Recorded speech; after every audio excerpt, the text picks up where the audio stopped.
и утврдување на одговорност.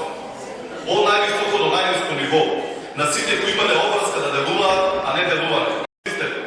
Кој е одговорен за пожарот Ковната ноќ? И кој дозволи таков настан со присуством толку луѓе и малолетници?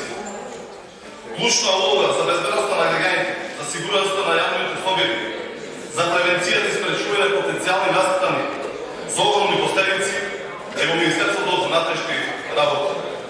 Затоа ќе поставам прашање до Министерството за внатрешни работи како најповикан да се грижи за безбедноста на граѓаните. Господин Тошковски, механизмите за контрола по надлежност на Министерството за внатрешни работи покажуваат алармантни пропусти непосредно пред и за време на комниот настан на Бирото за јавна безбедност, на ОВА Кочани и на секторот за внатрешни работи и почти.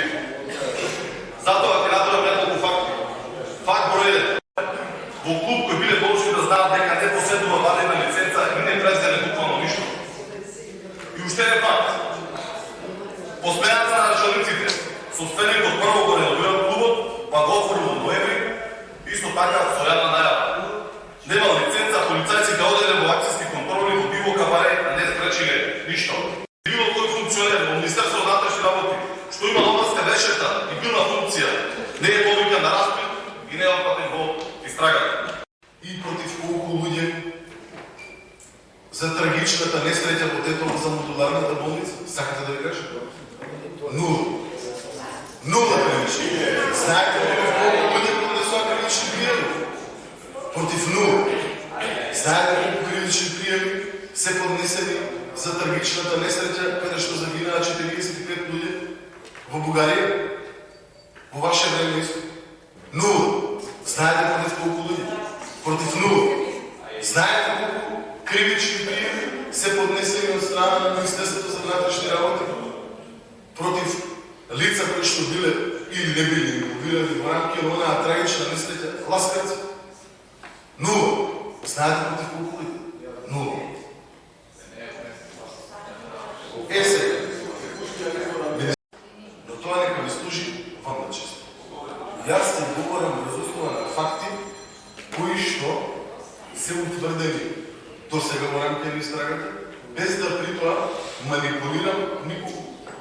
Против 34 физички лица, од кои 31 моментално е во притвор, каде што има членови на СДСМ, така е, има членови на ВМРО ДПМН, така е, има членови на ДУИ, така е, и ниеден од нив не е во оваа поставка заради тоа што е член или не е член на одредена партија, заради тоа што Министерството под и во соработка со јавното обвинителство донело, односно спровело наредба каква што дала јавното обвинителство, туку заради тоа што до сега, до овој момент, се обезведени докази за степен на основи на сомнение врз основа на кој што може да се процесуира кривична пријава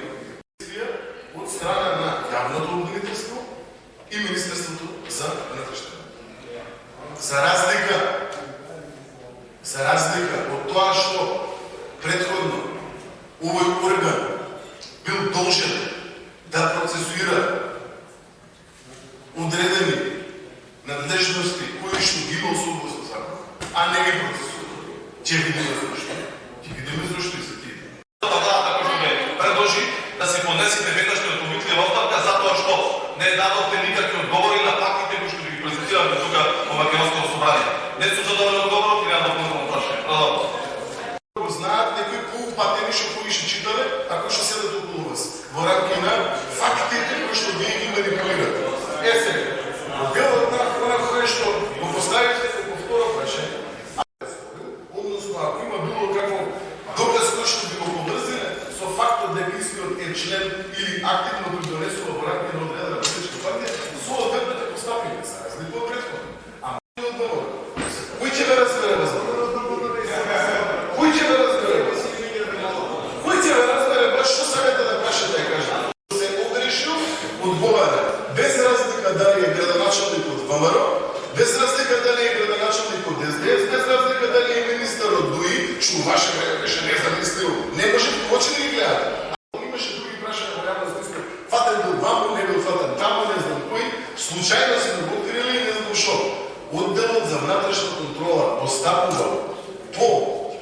информации добиени директно или индиректно во врска со полициски службеници.